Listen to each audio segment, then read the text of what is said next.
We are live.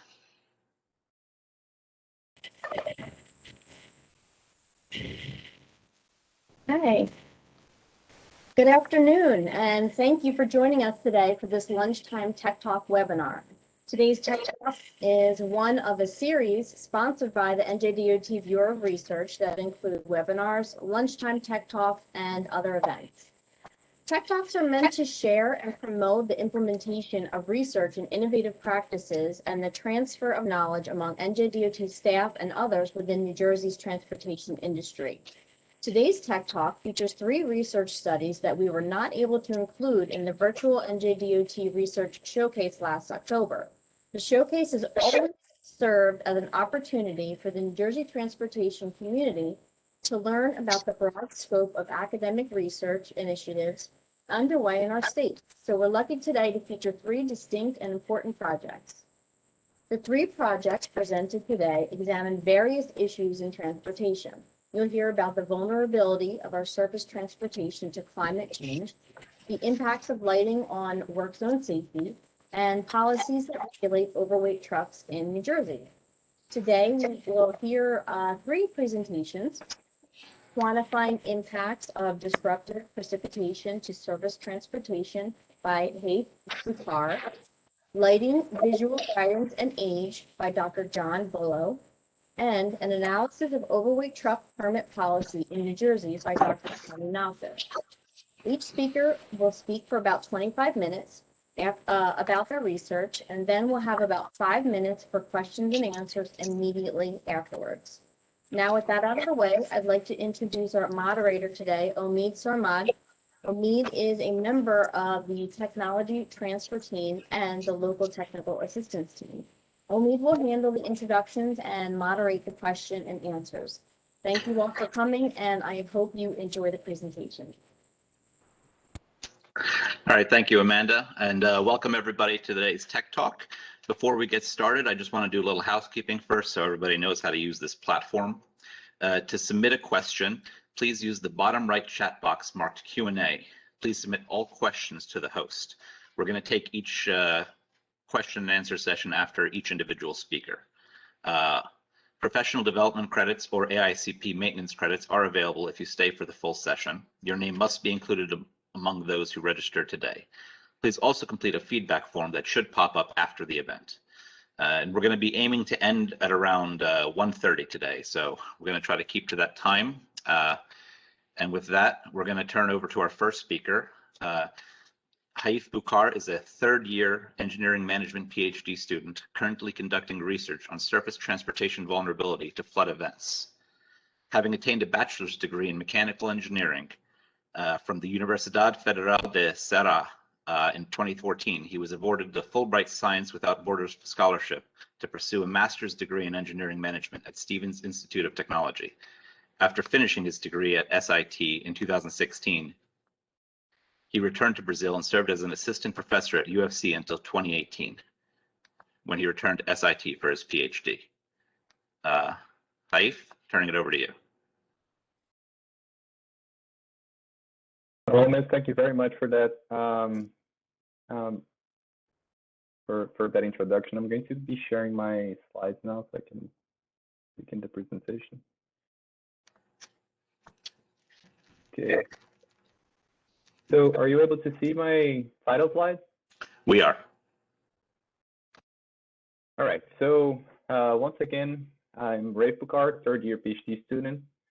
I'm working at Stevens Institute of Technology, as Omid mentioned, studying how our transportation systems are vulnerable to flood events. I'm working under Professor Yegane Hayeri. She's been my advisor since the beginning of this research, and I owe her a lot of the research we have conducted that I'll be presenting today. The title of my presentation is Quantifying Impacts of Disruptive Precipitation to Surface Transportation, a Data-Driven Mitigation Approach. This is essentially a multidisciplinary approach to quantifying transportation vulnerability to flood events. So a good starting point is the motivation for this problem. Hoboken has suffered from chronic flooding for some time now, and it doesn't matter if it's an essentially once-in-a-lifetime event, such as Hurricane Sandy. or a more frequent event, such as a heavy rainfall, which happened in 2018, but last year it happened twice in the span of 2 weeks. I don't know if anybody saw news on that. It doesn't matter if it's a more frequent or less frequent event. These have impacts on the transportation system, right? So my intent is to investigate how these impacts take place.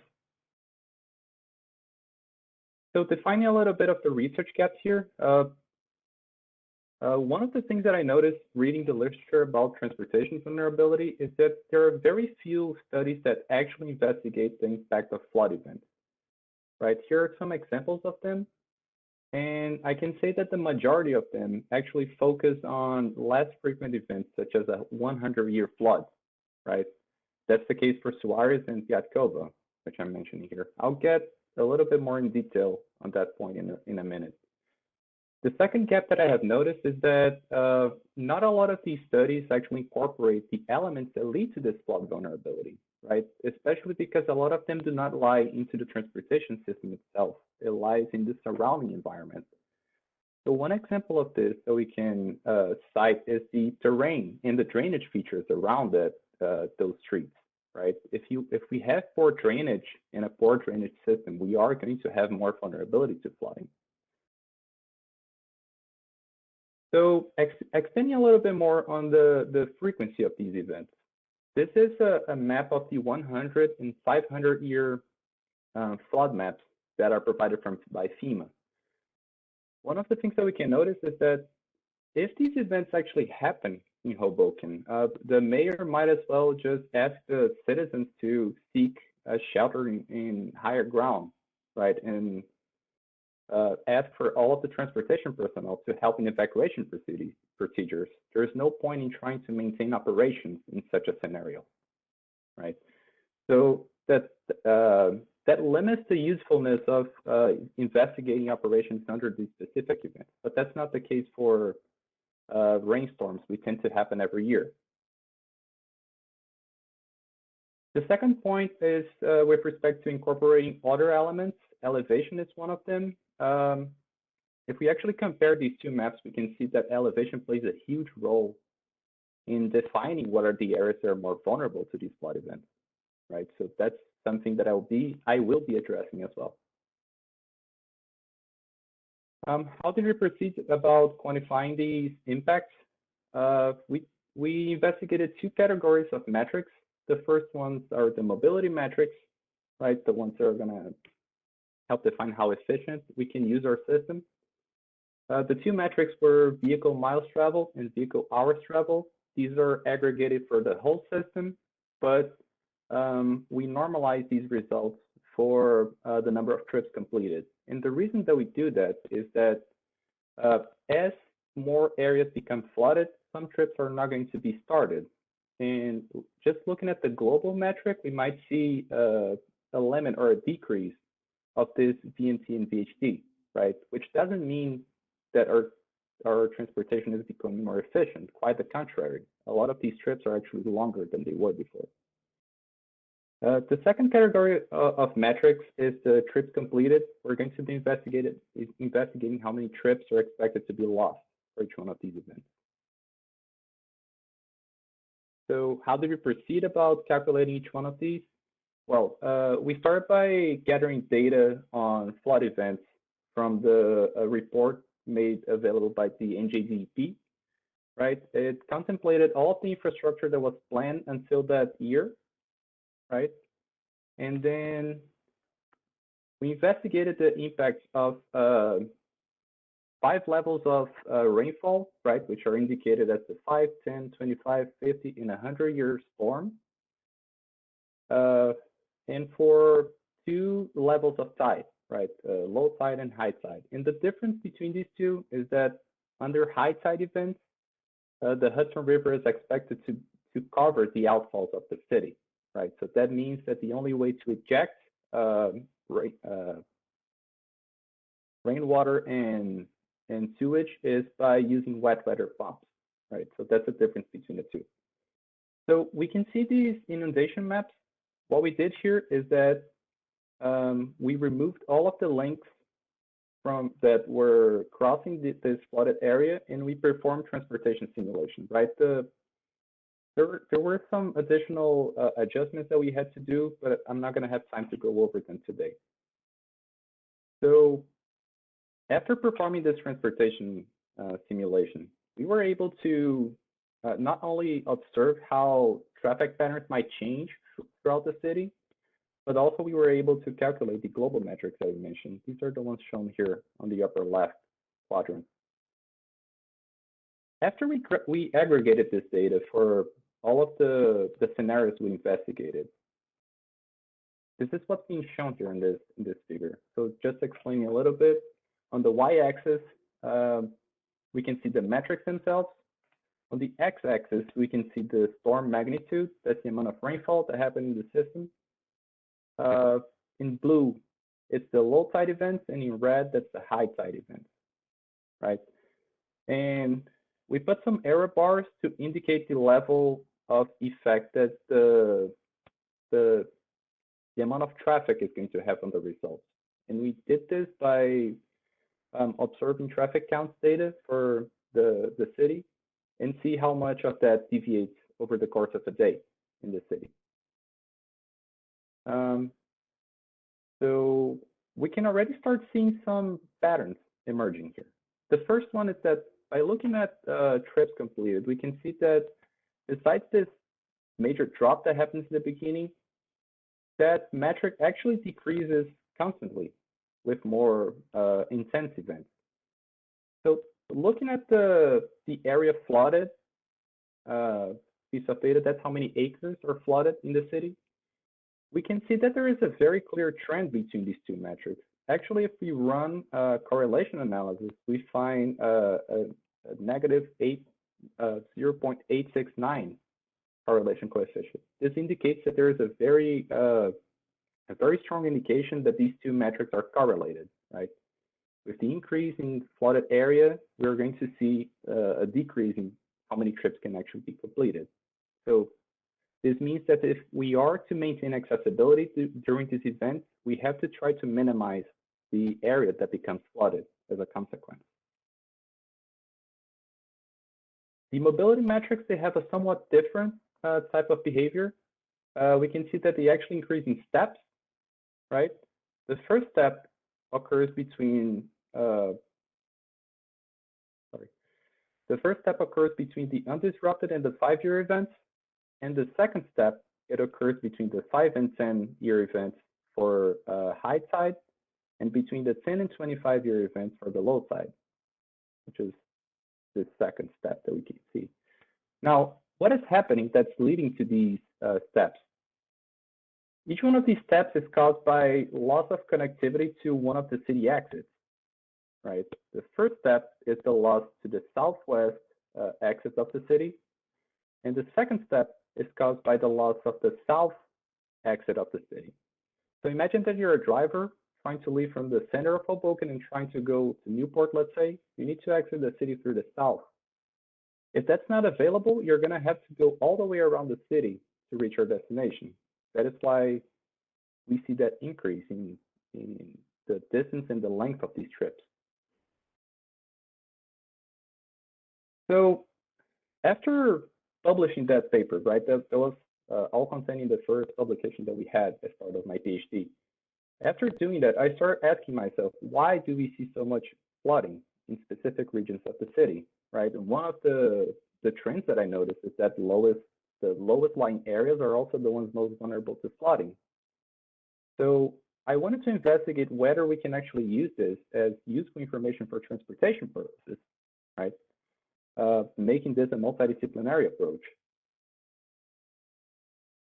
So the first thing that I didn't concentrate in just one specific aspect of the data. I went ahead and I gathered everything that I could on geospatial data that that was available.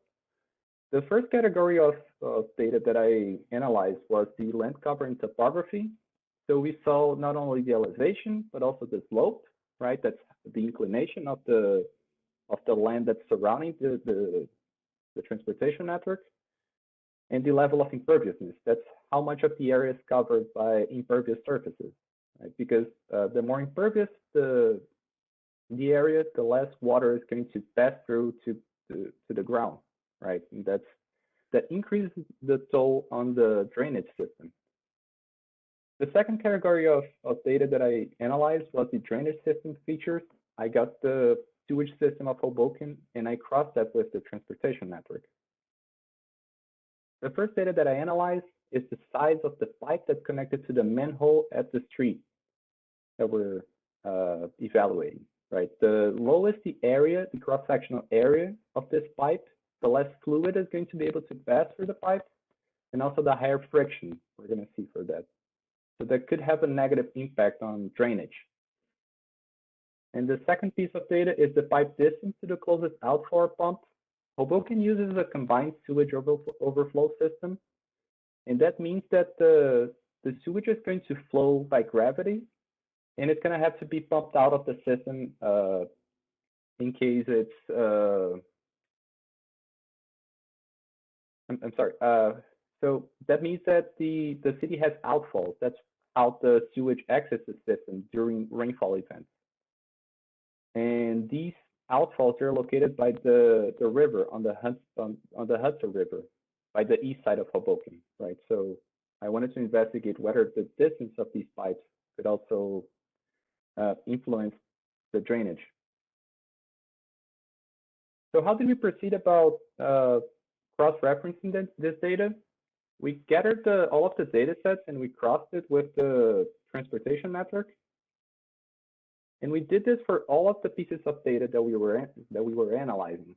And we combined all of that data using machine learning methods to try to classify links in being flooded or not flooded.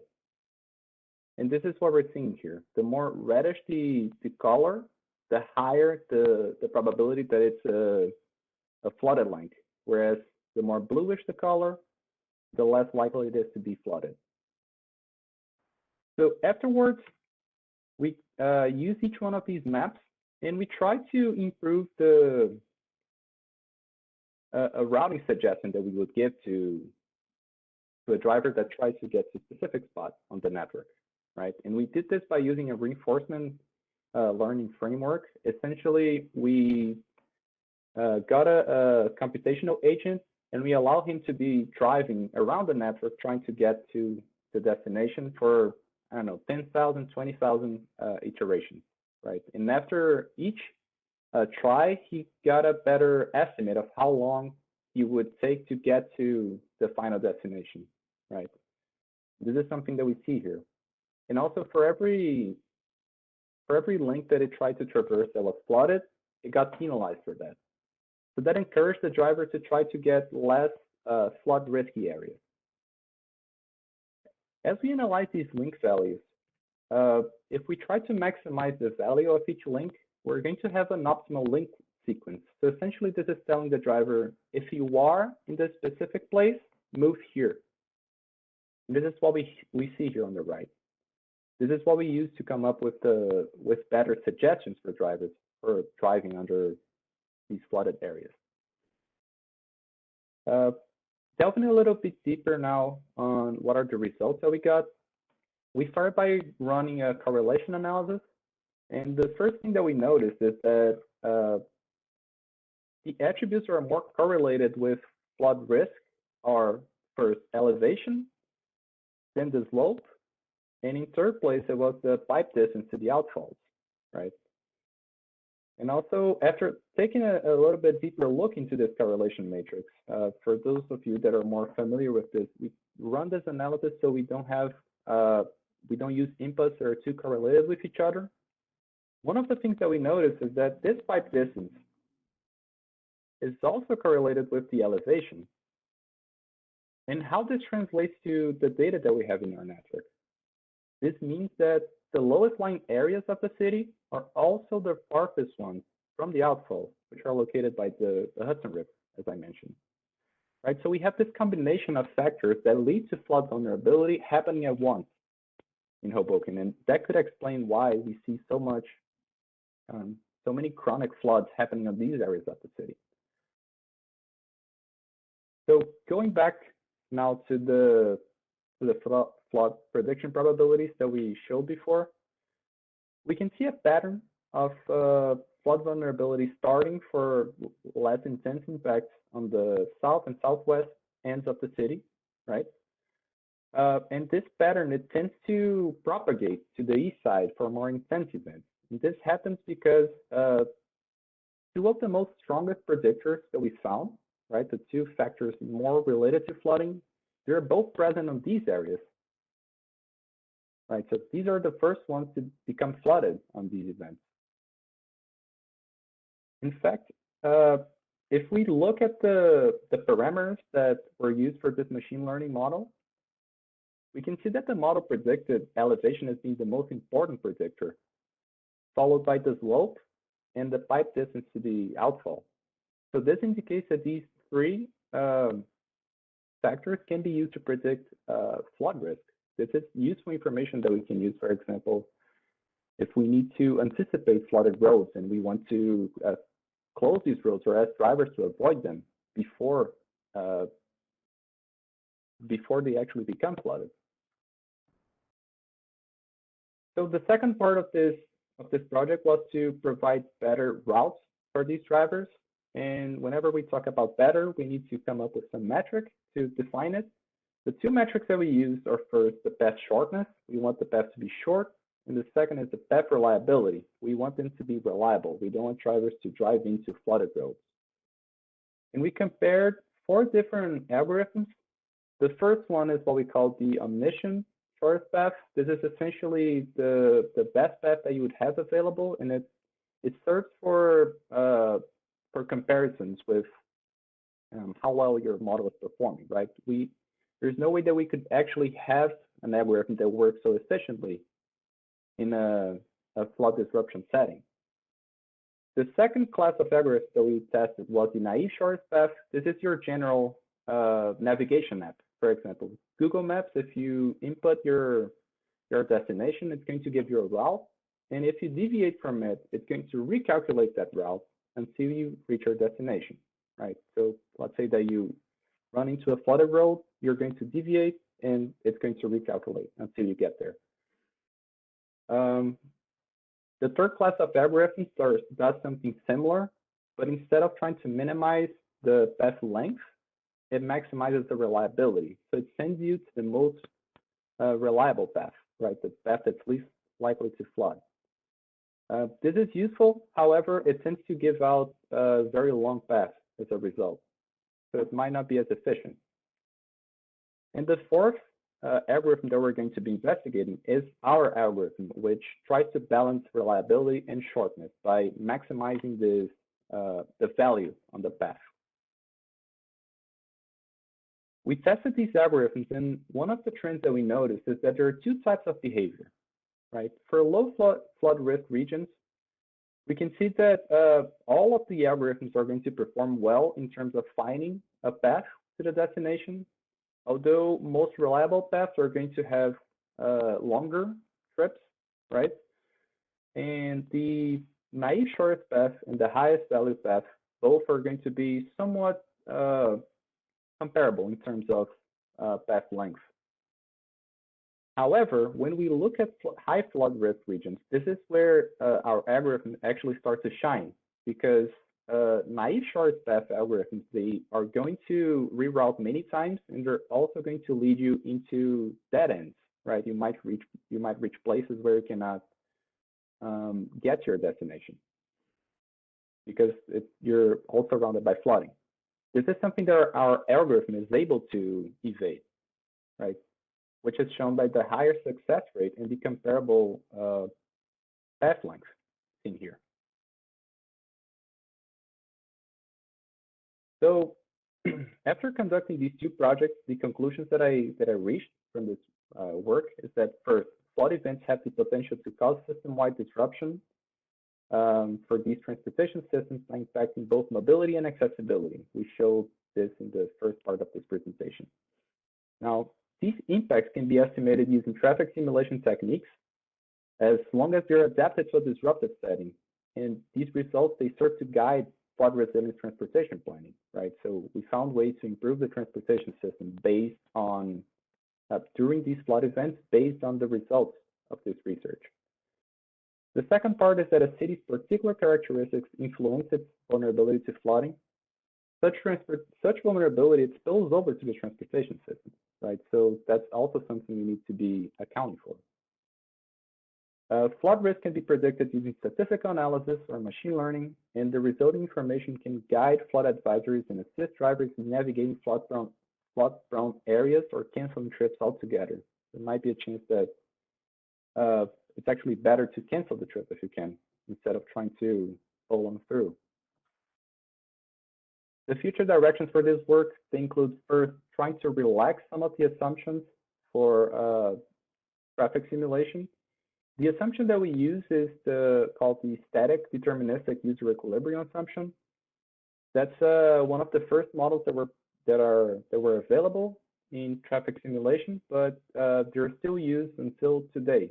They're traditional and they're informative, right? But in order to validate our findings, we need to try out different simulation models and try to relax some of these assumptions to see if our results still hold. The second part is that we are going to be further investigating the actual driver's behavior during these flood events.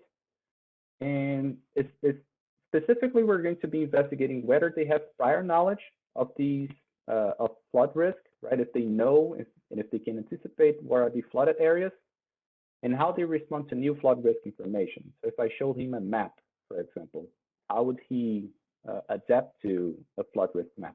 Or if I give him a route, would he follow it? Will he comply to this information?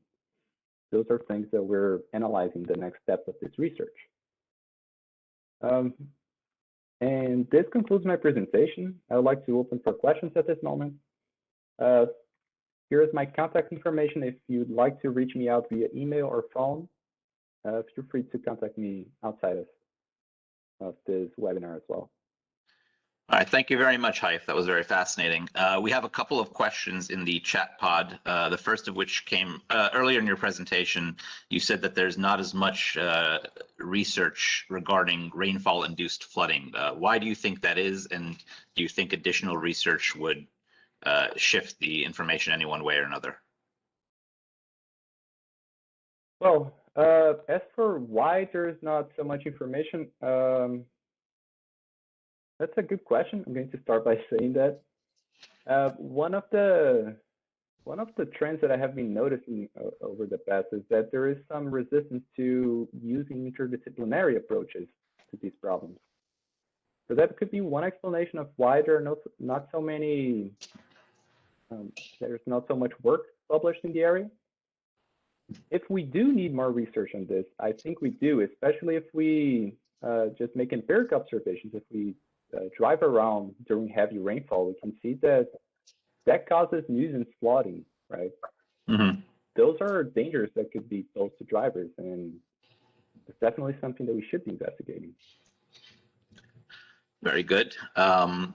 Also, we had a question about how translatable do you think this your formula would be to other cities and other locations in terms of the impervious coverage and the elevations? Do you think, how would that work? So that's also a very good question. Thank you for that. As of this moment, I have not applied this framework to other areas, but I believe that it should be translatable as long as we have controlled study areas, right? So, for example, if we try to apply this for a whole state level of transportation, we might have problems because there will be local differences between these areas, right? For example, rainfall is something that although we tend to assume that it distributes evenly, it doesn't, right? So there is a limit to how much we can scale this model. Okay, and one last question. You spoke about for future work trying to factor in driver behavior during these events and driver knowledge of flooding issues in their areas. How do you plan on doing that? So thank you for that question.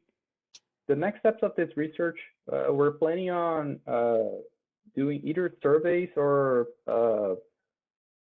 controlled experiments to ask for this information from drivers. We haven't set how we're going to proceed about gathering this data, but as of right now, I think these are the two most probable options. Okay, that's it in the chat pod for now. Thank you so much for your presentation. And we're going to continue on to our second speaker. The second speaker is Dr. John Bullough. And Dr. Bullough is the Director of Transportation and Safety Lighting Programs and a course instructor in the graduate program in lighting at the Lighting Research Center, part of Rensselaer Polytechnic Institute. John leads research in roadway and vehicle lighting, lighting for pedestrians, visual performance, disability and discomfort glare, and other human factors issues. He is a fellow of the Illuminating Engineer Society, Vice President of the Council for Optical Radiation Measurements, and recently completed 2 terms as the chair of the Transportation Research Board's Committee on Visibility. John has led research projects on crosswalk lighting and work zone lighting for the New Jersey DOT, and was a co-investigator on a recent Rutgers project on raised pavement marker visibility and safety. He has written or co-written nearly 500 articles and technical publications on lighting with more than 150 student co-authors.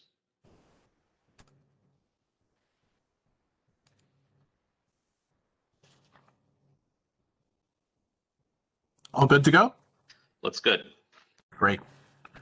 Okay, well, hello and welcome to this session and my presentation. I'll be talking about some of the issues that are related to lighting and visibility, as well as visual perception and guidance in work zones, and how these issues impact people in different age groups.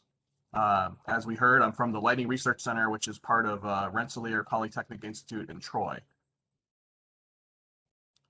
So work zones and areas where roadway construction and maintenance occur are inherently very complex visual environments, right? And this is especially true at night, as you can see in these different photographs.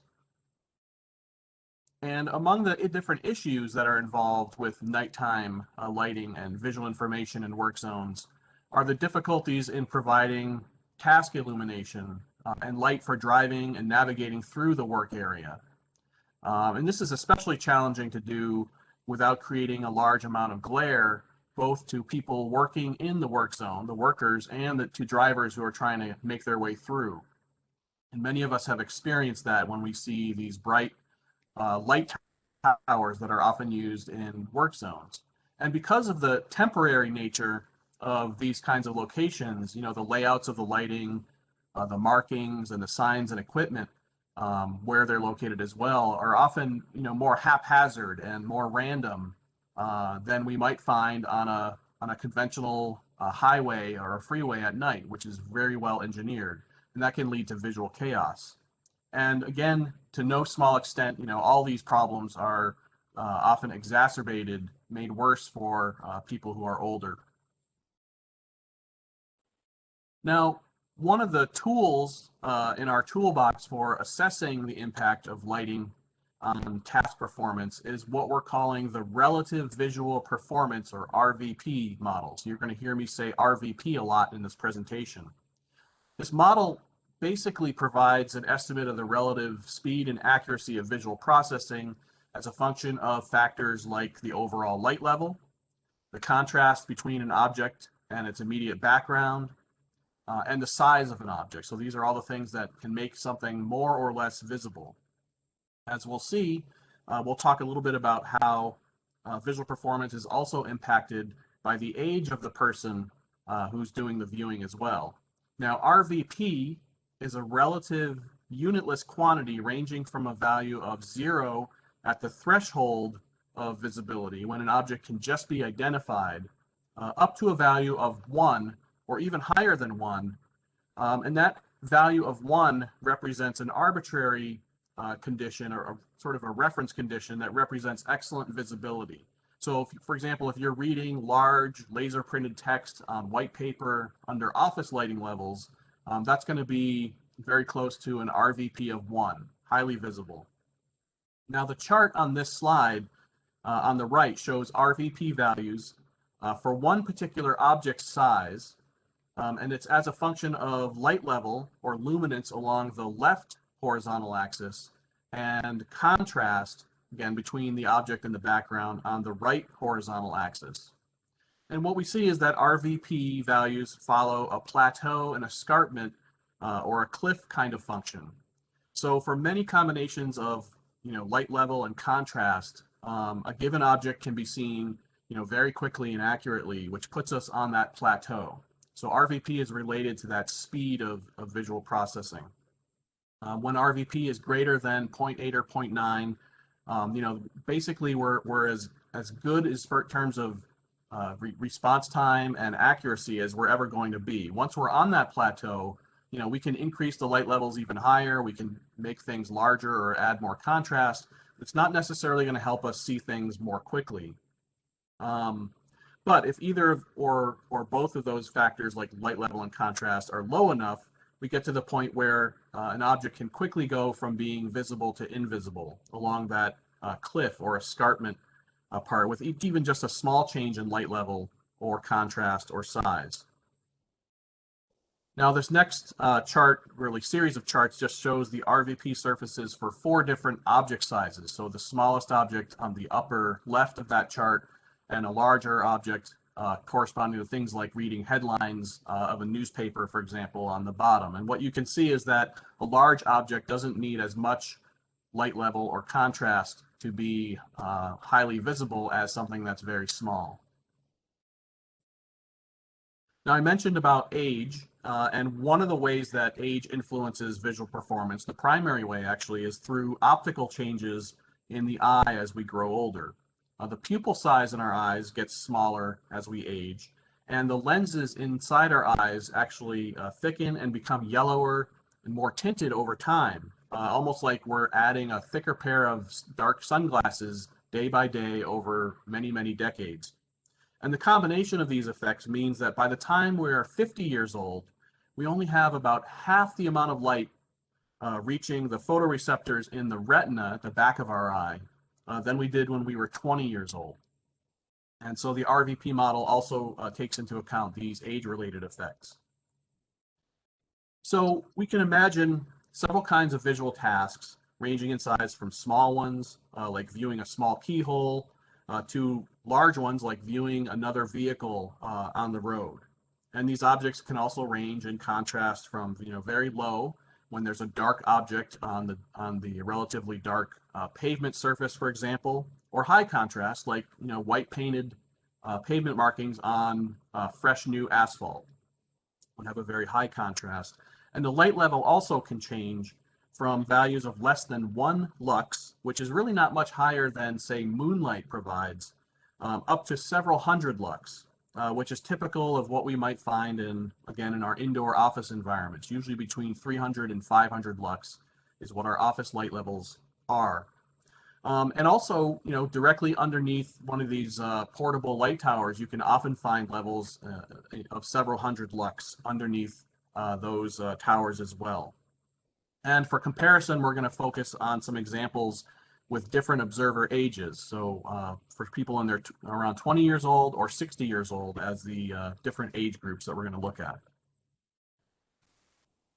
So these charts show RVP values between 0 and 1 for different combinations of task size and contrast. So the shapes are different different sizes, and the coloring of the cells are different contrast. The open cells are low contrast, and the filled in symbols are higher contrast for the 2 different age groups, 20-year-olds on the left, 60-year-olds on the right.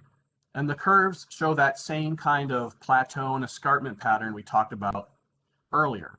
Now, taking the most challenging visual task, which is, say, a small, low contrast object, we can see that if we want to maintain a high level of visual performance corresponding to, say, an RVP value of around 0.8, we would need at least 10 lux of illuminance for the younger people, but something like closer to 30 to 50 lux for the older people, someone in their 60s.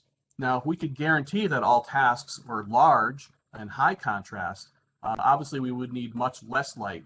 You can move along the left and maintain high levels of RVP. get on that plateau for visual performance. Now, that comparison assumed there was really no glare in the environment, which may be overly optimistic considering those photos I showed at the beginning of the presentation. One of the negative aspects of bright light sources in the field of view, like portable light towers in many work zones, is known as disability glare. It's caused by light that scatters within the media right inside our eye. So our eyes are not perfectly crystal clear. And when that light scatters around from a bright light source, that can create a hypothetical veil or almost like a fog that we have to look through in order to see what it is we're looking at. So if you look at those two identical targets on the right here of this slide, if we were to add a consistent amount of luminance over both the background and the target, like you can see here, it actually then reduces the overall contrast and makes the object harder to see. So the luminance of this veil is highest when the bright light source is close to our line of sight. So that's what we see in the chart in the middle of the slide. Now, some agencies do limit the intensity of work zone lights in certain directions where they could produce excessive disability glare, but that doesn't mean those work zones are glare free. For example, in New York State, where I'm from here up in Troy near Albany, the maximum allowable intensity from a work zone light at an angle where it could produce glare is 20,000 candelas. So candle power is a measure of intensity. And just to give you a comparison, 20,000 candelas is similar to what a low beam headlight would produce in the middle of the beam. So it's not necessarily something that would not produce glare, right? Nobody's ever experienced glare from a car headlight before, right? That's almost unthinkable. That was hopefully you understand that's sarcasm. So when we talk about what happens to visibility when there's glare, these are charts that show, just like I showed on a couple slides back, for the two same ages, 20 and 60 years old, with glare in the eyes at that upper limit for allowable glare of 20,000 candelas. What we can see is that now to achieve an RVP of 0.8 on the visual performance plateau, the younger people might need closer to 30 lux at the on the task to maintain that high level of visibility. And for people in their 60s, early 60s, you might need as much as 100 lux to maintain that same level of visibility when there's glare present. So as you might be thinking, that can create quite a conundrum in terms of what do we do about this. Now, in addition to lighting for task performance and avoiding hazards, illumination, visual information for work zones also includes things like delineation, signage, and so on. These are important to help guide drivers through complex work zones, figure out where it is they need to go, where is the road going to turn, signs to tell us what exactly is going to be happening. Are they expected to slow down, move over, come to a stop, whatever that may be, what speed should they be driving through, and so on. And many paths through maintenance and construction areas on roads don't follow the usual lane patterns. And so it's very important to convey that information clearly and visibly so drivers won't make incursions into the work zone and potentially increase the risk of safety for the workers who are there. Now, temporary raised pavement markers are one way that is sometimes used in work zones to provide this kind of delineation. Certainly not the only way. These charts are based on work that we did at the LRC with Zhang Lu from Rutgers for the New Jersey DOT to identify the reflectivity and ultimately the visibility of raised pavement markers for drivers. And so these show RVP values for younger and older drivers, again, age 20 or 60, while using, say, low beam headlights. And once again, we see that familiar plateau and escarpment shape we've seen before, where the markers are highly visible close to the driver and then suddenly reach a point where visibility begins to plummet very rapidly. So if we look at the threshold visibility distances, when the RVP value reaches 0, we see that for these two different ages, there's a difference of 13 meters or about 40 feet of additional visibility distance that the younger driver would have which would correspond to nearly 1 second of response time or decision time for that younger driver, say at a speed of 35 miles an hour. Now, fortunately, what we also see in this chart is that raised pavement markers can be readily seen by drivers of all ages, even when they're quite far away, 150 to 200 meters away. So in many cases, this isn't necessarily a very critical situation. The raised pavement markers are gonna help us. Now, signs that guide drivers through work zones are also important. A lot of specifications for work zone signs require reflective sign materials, which range in types, based on their overall reflectivity from type 1 all the way up to, for example, type 11. So there's different types that describe the amount of light that gets reflected back to someone, for example, using their headlights as the light source. Now, typically, work zone signs will use type 3 materials known as high intensity sheeting.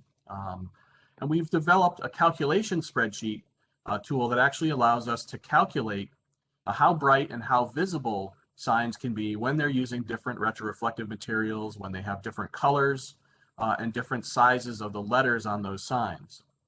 And using that tool, we can, use different or determine how visible signs might be, for example, if we were going to switch from type 3 to, say, type 11, the full cube prismatic sheeting materials on signs for older drivers. So these charts show relative visual performance values as a function of distance from the sign through a car windshield with using low beam headlights as the source for retroreflected lighting.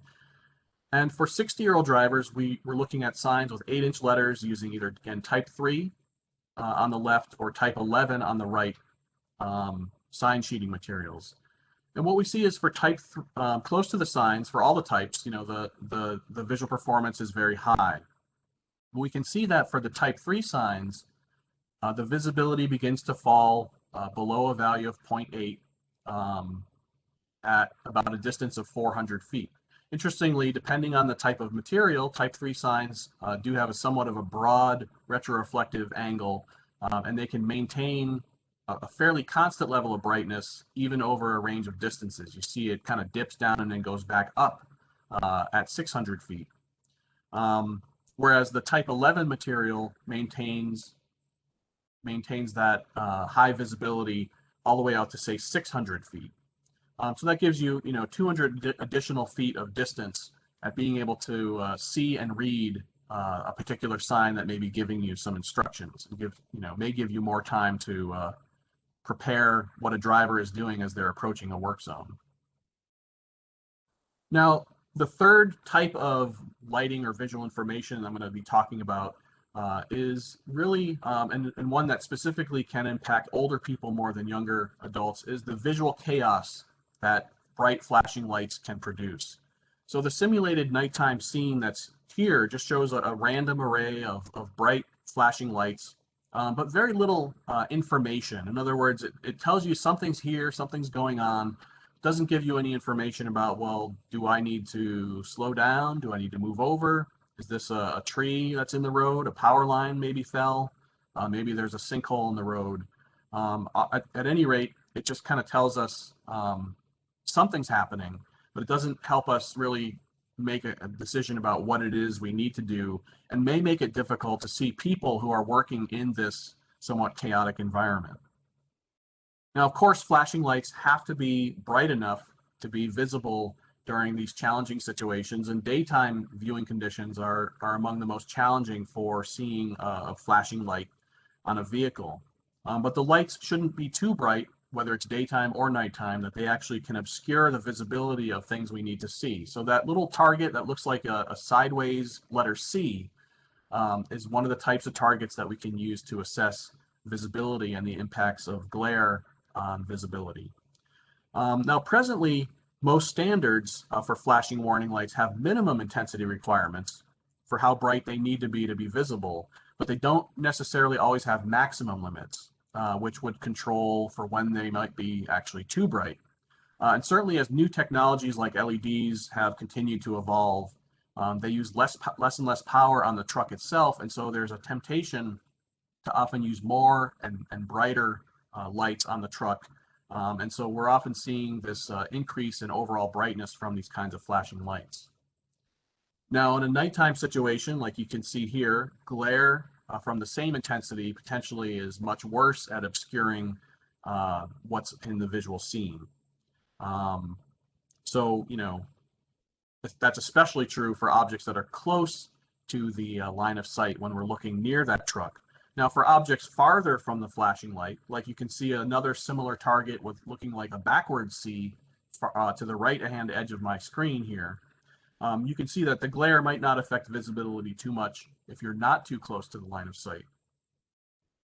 But finally, when the visual scene is very complex, and this is a bit of an extreme situation, but in an urban environment, you might have lots of other traffic, bright signs, animated displays, signals from vehicles, and other sources of glare. And the flashing light on a maintenance vehicle needs to be able to stand out from among this other information or lack of information to be clearly visible, but again, not too bright to create excessive glare. So how do we define what that appropriate range of intensities is to make sure it's visible, but not so visible that it can be glaring or perhaps distracting? Now, to start answering that question, we did perform a study looking at scenes like the ones that I showed you on those previous sequence of slides, daytime and nighttime situations with simple or cluttered scenes, which could represent either rural or urban locations. We've done this in the laboratory. We've done this in actual outdoor locations as well. The chart that's here shows response times to the onset of a flashing light that varies in peak intensity along the horizontal axis. This particular chart is for older adults who are in their 50s, 60s, or 70s.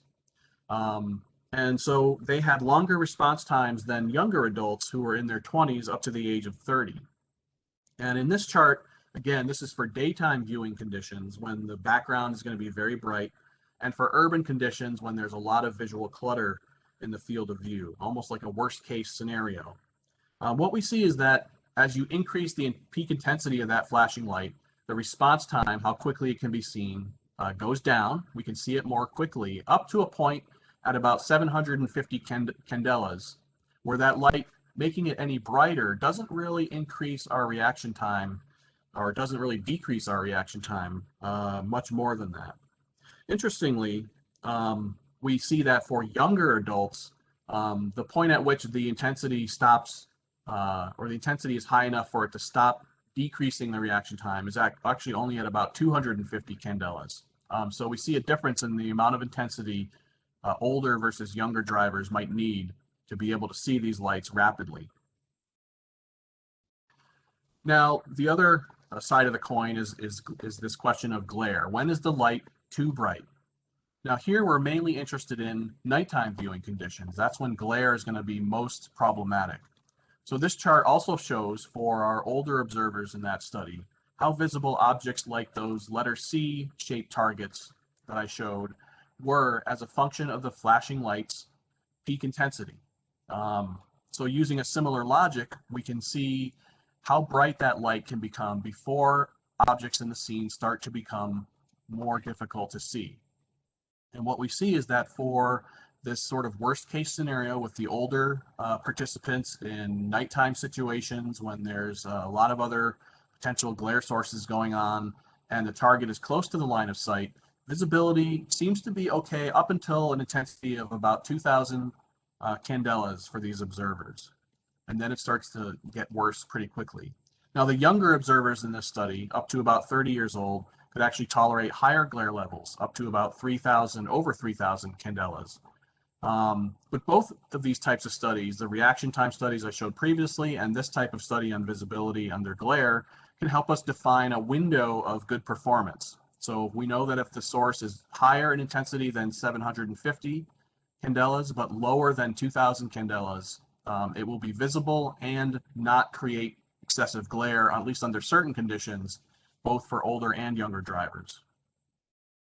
So just to summarize, we can see that, older adults for just task visibility sometimes need 2 to 3 times higher light levels, especially for visually challenging tasks, to maintain similar levels of visual performance. glare can make our requirements for light levels even higher, but then what becomes difficult is that may then create the need to have even higher light levels, which then creates potentially more glare, which has this ratcheting effect of higher light levels, more glare, and almost like a vicious circle that spirals, almost without no end. Now, bright lights like portable towers, when they're going to be used in a work zone, they need to be adjusted to create patterns that do not create glare towards oncoming drivers and towards the workers. And importantly, they need to be checked for adjustment throughout the time that they're used. Wind, vibrations from the road, any other type of thing, movement, can all affect the positioning and aiming of these lights and have a large impact on glare. More diffuse lights, like balloon lights, for example, could provide a softer light pattern and also create fewer sharp shadows, and may provide enough light for task visibility. That's one possibility. We also saw, regarding, say, delineation and sign sheeting and so on, higher reflectivity in sign sheeting might in some cases extend the zones of legibility for older drivers when that information is critical. And that's going to be primarily, say, in an urban area when there's a lot of other competition with other types of information. And then finally, we saw how we might develop rational specifications both for minimum intensities and for maximum intensities of flashing lights used in work zones. So I hope this was a useful overview. There are a number of the guidelines that I talked about in this presentation that are summarized in the technical brief for our report on work zone lighting to the New Jersey DOT. It's in a handy sort of two-page front and back format that you can download from the link at the top of this slide here shown in yellow. So we've also done related work in the area for New York DOT and for the National Institute for Occupational Safety and Health. So with that, I'd just like to thank CAIT at Rutgers and the New Jersey Bureau of Research for allowing me to participate in this session. Thank you very much. And thank you, Dr. Bullough. We have a couple questions in the chat pod here for you. The first of which being, was the information broken down simply for people who were over the age of 60, or did you do any additional research into people who are in their 70s or 80s? Did you notice it continuing to decline? Yeah, that's a great question. These models of visual performance that sort of try to capture sort of an average, level of performance that you might have related to age. Obviously, there are still some optical changes that continue in the eye as we age beyond, say, the age of 60 to 70 and 80 and so on. But what also happens once we get above the age of 70 or 80 is that there are a lot of other potential visual problems that are almost impossible to predict on a population basis. There are different kinds of visual conditions with macular degeneration, cataracts and glaucoma that are more frequent in age. And it really then becomes more of an individual question, which is hard to generalize. But it's a very good question. Okay, and was there any research done into does the color of the light affect the glare it produces?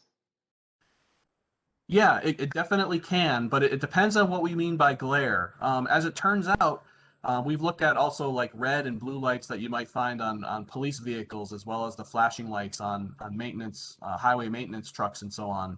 And if you match those for intensity, really they seem to have the same impact on reducing our visibility. In other words, they have the same contrast reducing effect regardless of the color.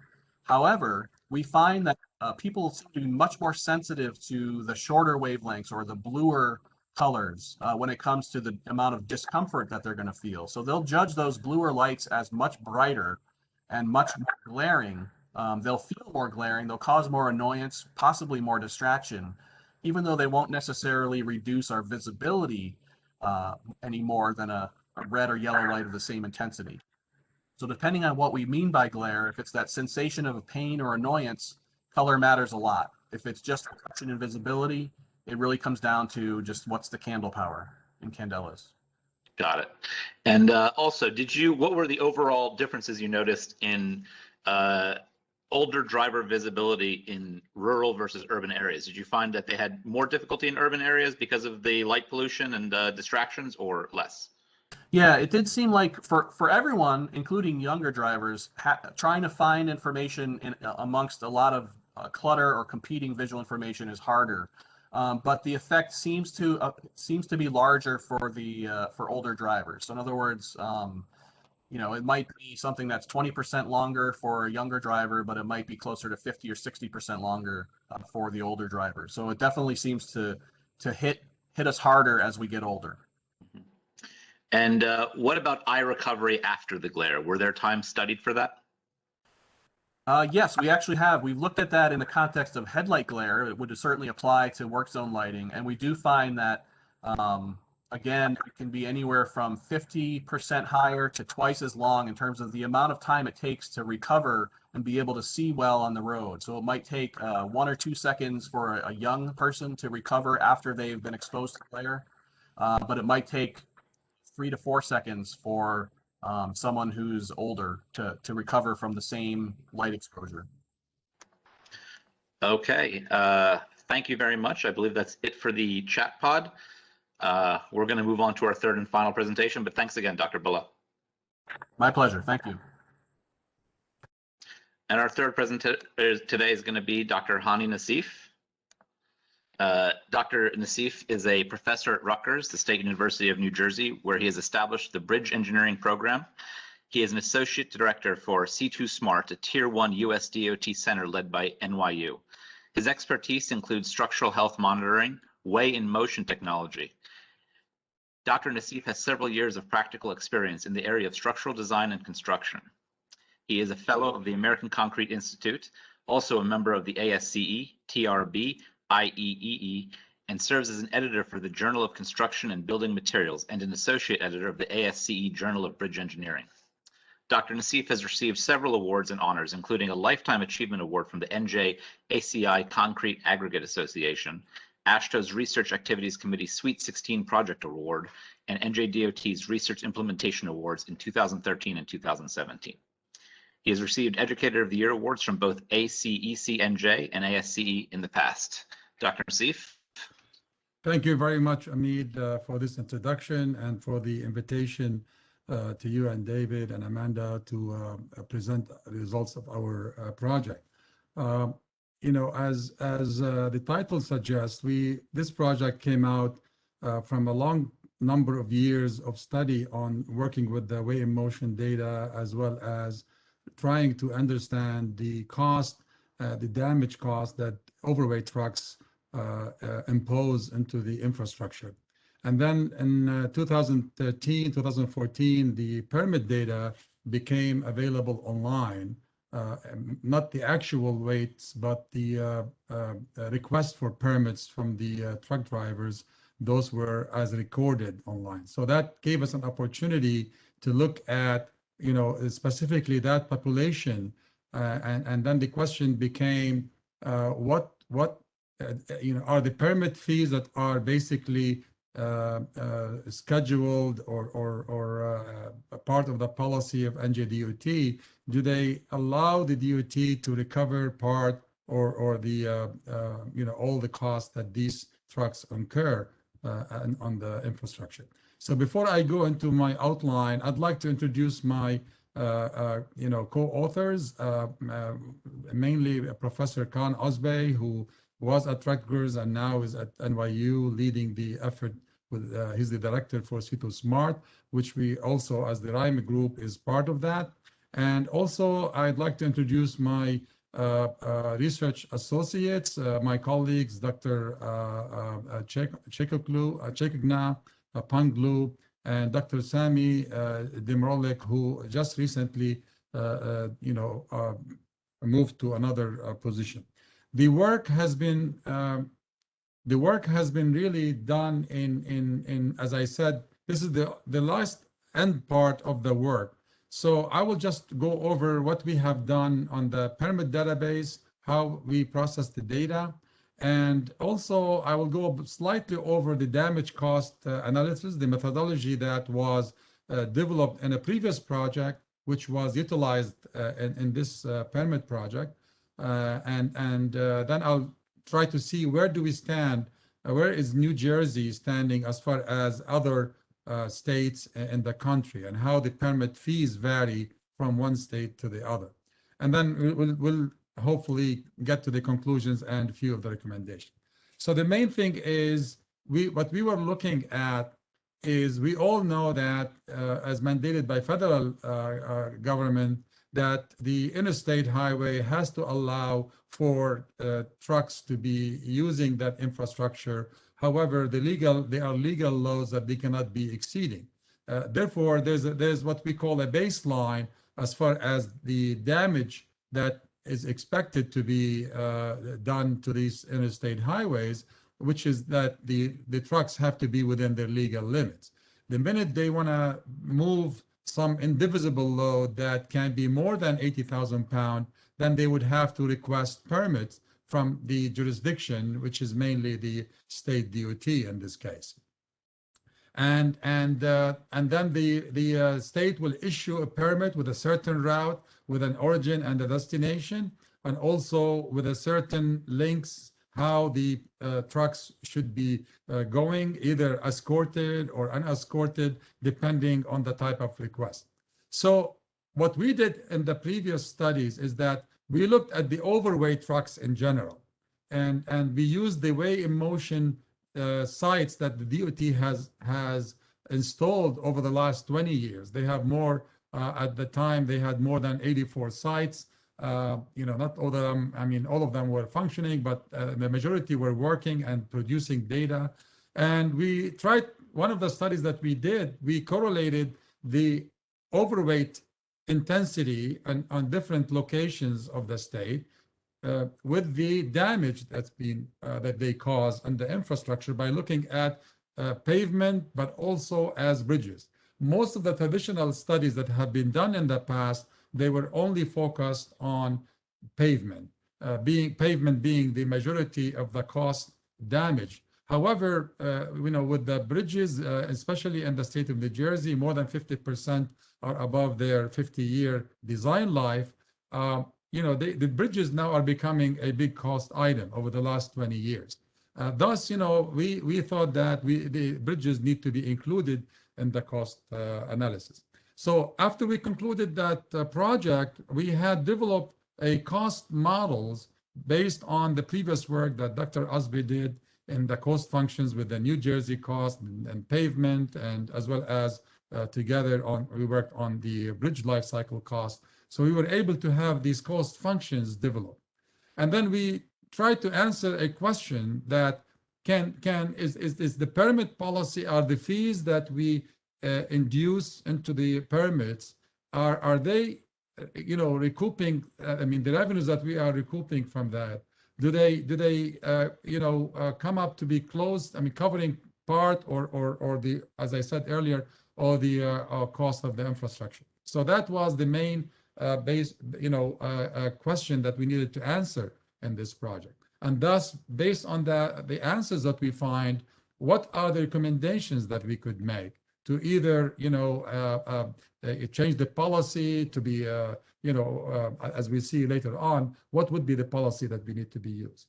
So the database that we looked at, as I said, these are recorded records of all the permit requests that are online. And these are run by Bentley systems for the NJDOT. The truck driver would go into the website and they would request from point A to point B. And then based on some internal routing routines and algorithms, they would be given the safest route and the best route for them to use. So those routes, including the weight of the truck, the axle configuration, the axle weights, axle spacing, and including all the link point A to point E, origin and destination, and also the links that they would have to use. So there are three. We divided that into three different parts of the databases: the trip request, the link per request, and also the vehicle information. And that and we process that data every year. They started collecting them in 2013 up to about 2018. So we had about 6 years of data to look at. And we developed a GIS-based, infrastructure there to look at the different links. But we also needed to superimpose on top of that the location of the bridges and the pavements and the different types of pavements, depending if it's an interstate highway, if it's a US route, or if it's a New Jersey route. So we needed for that what we used the straight line diagrams that DOT are published. I'm sorry, is there any question or anything? Okay. So, and then we looked at the National Bridge Inventory to basically locate what are the bridges in the state of New Jersey, where are they located, and what is the condition as being inspected over the last 20 or 30 years. So that data was very critical for us to develop the deterioration models that how the bridges are deteriorating over time, and thus we were able to do a life cycle cost analysis. So before I come to more details on this, let me just put out what are the different, when a truck is asking for a permit, there are different categories as mandated by the state. So there is a single trip category, which is only, good for 5 days. So the truck driver would ask for that, but within here, it has to be used within 5 days. And that's the one that they usually charge a $10 base fee for administrative or fees, plus they call it $12 for transaction fee, plus 5% service fee, because someone at the DOT has to process that information. And then there is the overweight tonnage fee, which is the one in red color that you see here. This is the fee, which is about $5 per ton or fraction thereof in excess of the weight rules. So if it is 90,000 pound or 100,000 pound, they would be paying about for the 20,000 pound above 80. So that's one of the main revenues for a single permit, in addition to the other basic administrative fee. And that applies, as I said here, depending on the limits on the single, the tandem, and the gross vehicle weight. Now, there's other category there, and when we analyze the data, that they are called Code 23 trucks, which is a single trip truck, but those are given a valid for 30 days. However, they will only get an annual trailer registration, meaning they pay $209.50 to register their trailer, okay? And they only pay the transaction fee and the 5% service fee. They do not pay the overweight tonnage fee, even though they might be overweight, but Code 23 are basically 3 and 4 axle trucks or used for construction purposes. Those to the state, the policy was to facilitate the movements of goods and services. So every state has, felt that there is a need to motivate the economy by providing some legislation to help the industry flourish. And that's, and different states use that and they apply that. And then there's the ocean-borne containers, moving in and out of the ports. Those, they also ask for, permits, and it's $100 base fee. That's all they pay, in addition to the other service fee. And it's valid for 1 year. And we don't know how many trips these trucks they make. We assumed in our study that at least they would use that once a year, which is a very conservative estimate, but we don't have any data on that to know how many trips they would make. So those are the main truck types that they would request the permits online. Now, the permit, when they requested, as I said earlier, you can see they request an origin and destination, obviously. And then they would have to pass in different links. And we would have to, in our analysis for the cost, we would have to analyze every link, how many bridges they crossed over, what type of bridge is it, and what is the damage cost to every type of bridge. And we also, what type of pavement, thin pavement, thick pavement, rigid, flexible pavement. So all those were done in a prior project. with my, and the name of the project is listed below. It was a very extensive project on that one. And actually, this project that the listed below here has been also, has been also followed by TRB committees to basically asking other states to emulate that type of work, because this was the first time in that project where, as I said earlier, we correlated the truck overweight data with the damage on the infrastructure. So that was the only time when the cause and effect were correlated to each other, meaning that we looked at all the WIM sites, we have all the WIM sites, and our study has shown that sites that had a sizable overweight percentage, the bridges and pavement in the vicinity of those WIM sites had shown a higher rate of deterioration. So that cause and effect was there. Of course, we also acknowledge the fact that there are environmental conditions that can contribute to the deterioration. However, was assumed that the whole state more or less gets the same environmental condition between the de-icing salts or environmental flooding or other type of natural causes to expedite the deterioration.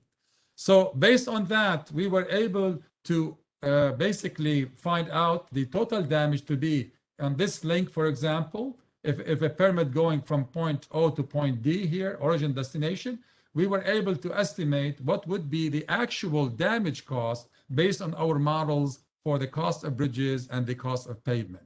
And that was the cost, what we call is the marginal cost, meaning that, the baseline, as I said earlier, was the 80,000, for example, pounds for the gross vehicle weight. So we're talking only about the overweight tonnage. We're not talking about, so this cost here, the damage cost, is the cost beyond 80,000 pounds, only for the overweight.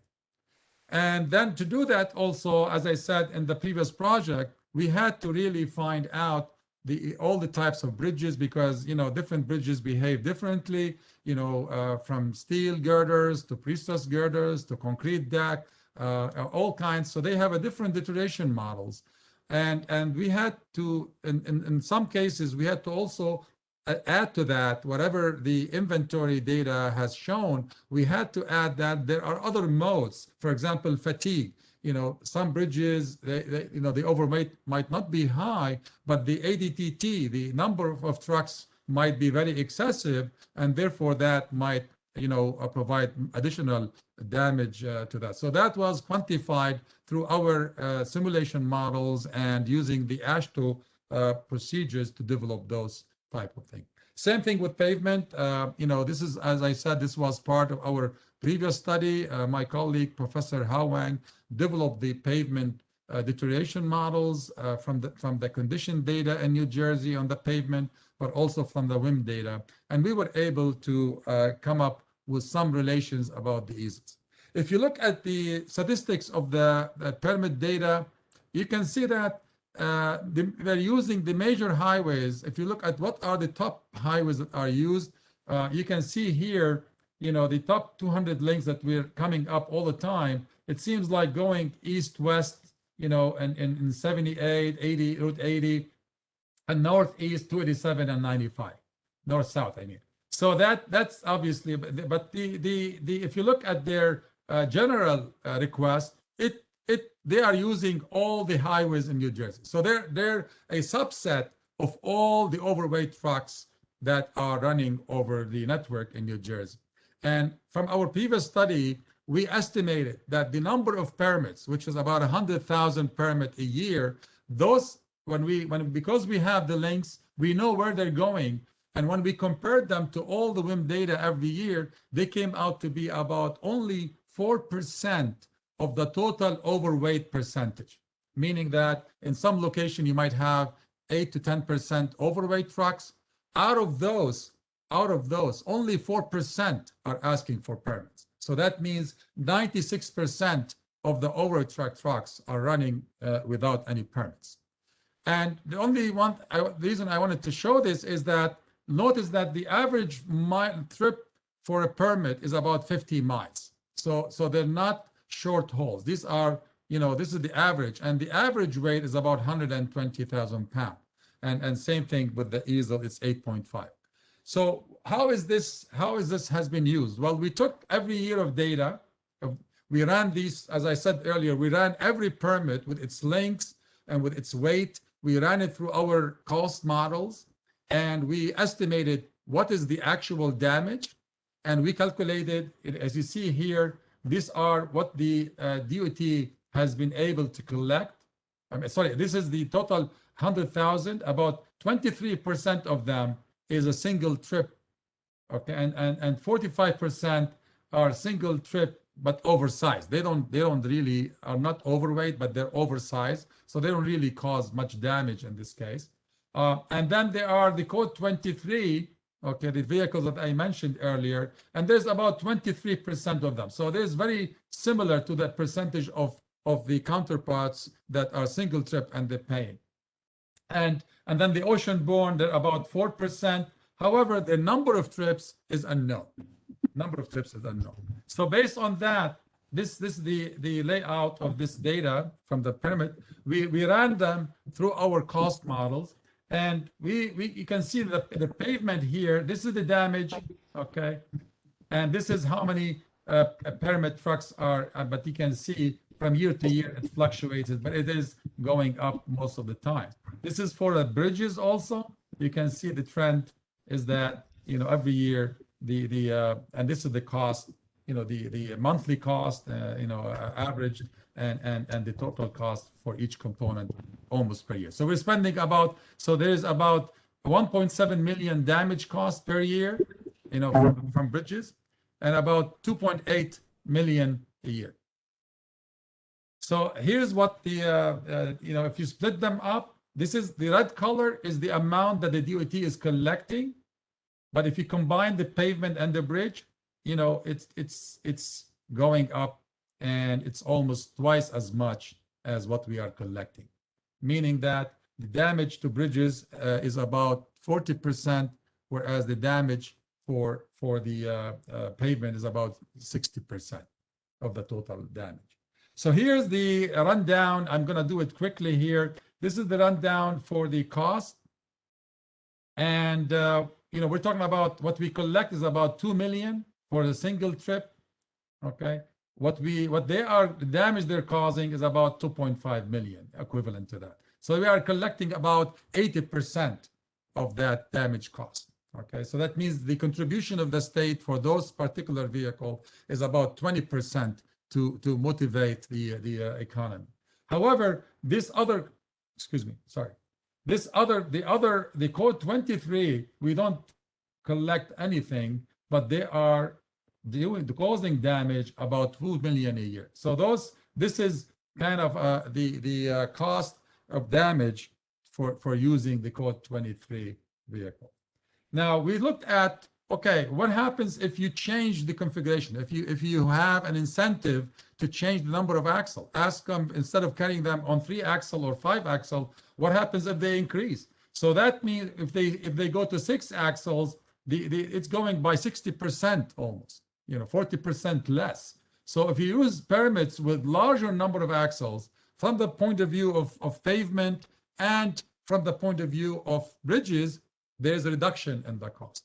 Now, we took this data and we said, okay, let's assume that all this permit data is going to be running in every state, the same exact lengths, the same exact weights are going to be running in every state. And what would that be? And we can see here, there in the state, the difference here, they call it flat fee, which means based on the damage cost, they would just, say, just like $40, like New York charges $40 for each permit. So there's 21 states of that category. There's the oversized, overweight, which is New Jersey is part of. There are about 13 states. And there are many states moving to combining overweight and oversized plus the mileage, because it won't be fair if a truck is going 2 miles, 10 miles versus a truck going 120 miles. Because obviously they will cause more damage. So this is a more distribution. So the West, most of the West states are part of the flat fee idea to promote the economy, and the I would say it's all over the overweight. The still, this is the older model and still being in place, and this is the new model. Most of the states, especially when they the corridor where you have movement of trucks from out of state, they allow the mileage combination. Now we tried, based on that data, we tried to look where would New Jersey be if we looked at, assuming that all this WIM data is going throughout the country. So you can see that Texas came up to be the #1 in terms of the charges, and New Jersey came to be #4 in terms of the cost. So that's very high. So that's where I think the policy has to take into account that that you are high compared to the neighboring states. Pennsylvania is around about $70 on average. New Jersey is about $120 on average. So that shows that New Jersey is really up there in terms of and that might be something to consider when you are developing a policy.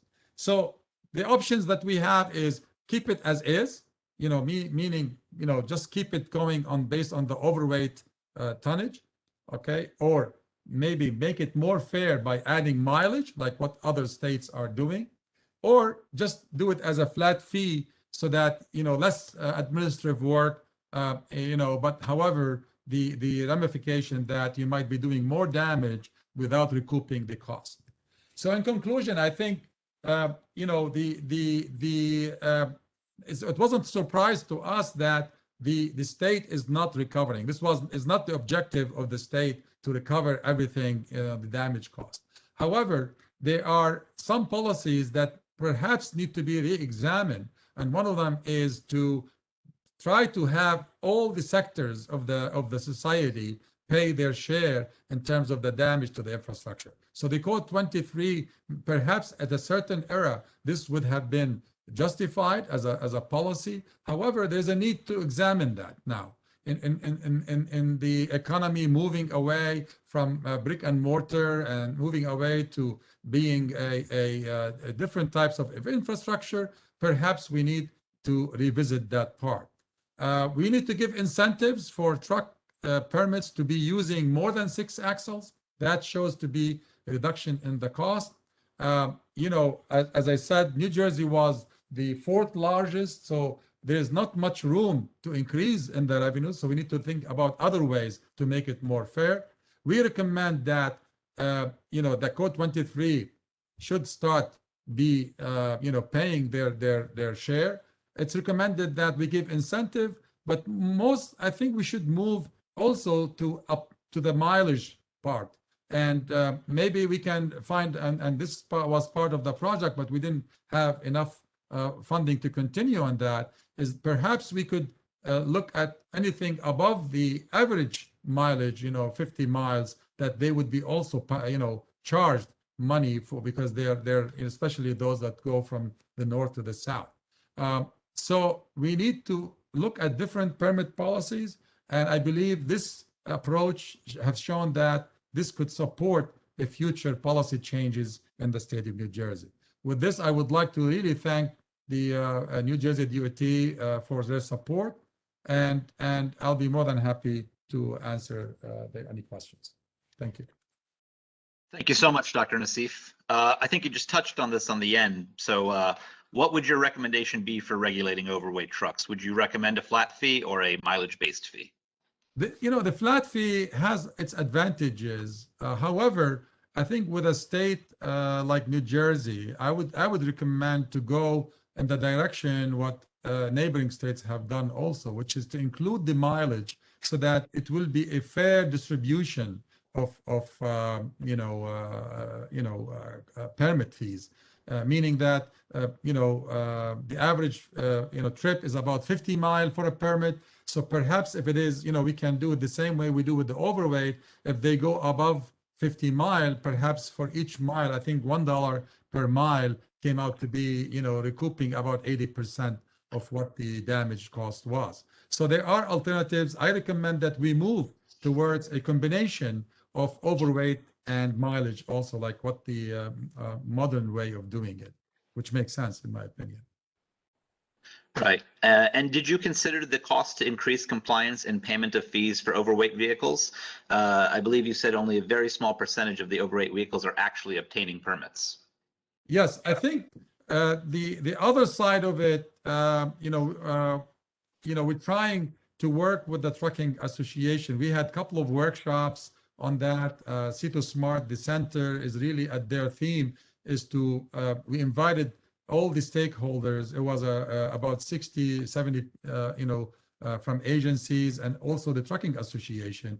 And we don't want to work in an adversarial way because we understand that the movements of goods and services depend largely on truck population. And we want to enhance that, and we want to give them incentives to basically use larger number of axles, as I said. So instead, maybe lower permit fees if they use number of axles. That would be one incentive that the state could provide.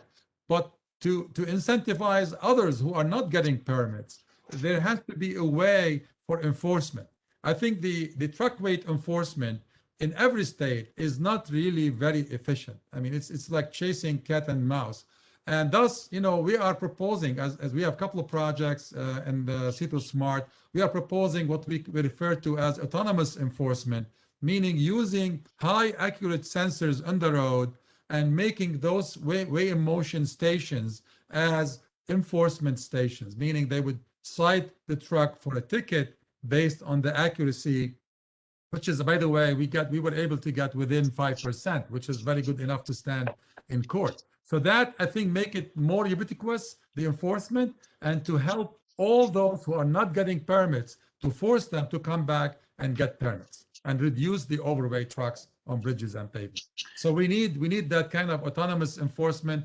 This needs legislation.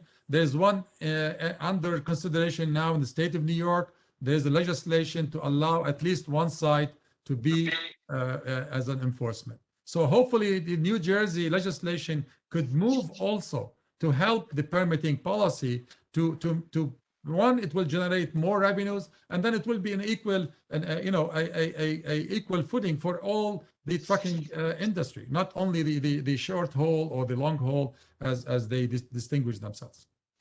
Excellent. And we have one final question, and that is, how do you think working with regional partners in other states around New Jersey would help in terms of enforcing more compliance? Do you think if we set similar pay structures to them, we would see more compliance?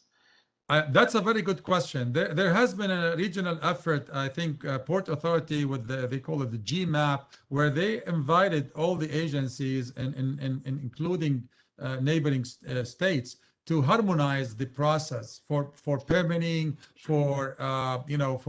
because you don't want to issue a permit in New Jersey and then the truck driver has to go and get another process administratively to get it in Pennsylvania or New York.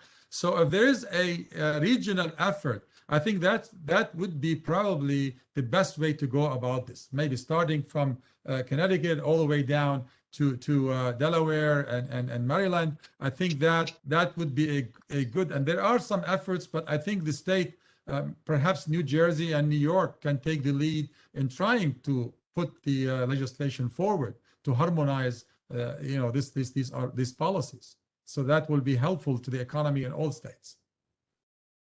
Okay, that is it for questions. Thank you so much, Dr. Nassif. That was fantastic. Thank you. Before closing out, I want to thank all of our speakers today for their presentations, and we want to thank everyone for their interest in attending today and for your questions. We hope that you and your family and friends are healthy and safe. We also want to let everyone know that the presentations will be posted on the New Jersey Tech Transfer website. I think you'll get a link with that in the email. You'll also receive a survey at the end of this event, so please fill that out and let us know how everything was. Thank you again. Stay safe and take care, and see you next time. Bye-bye. Thank you. Bye-bye.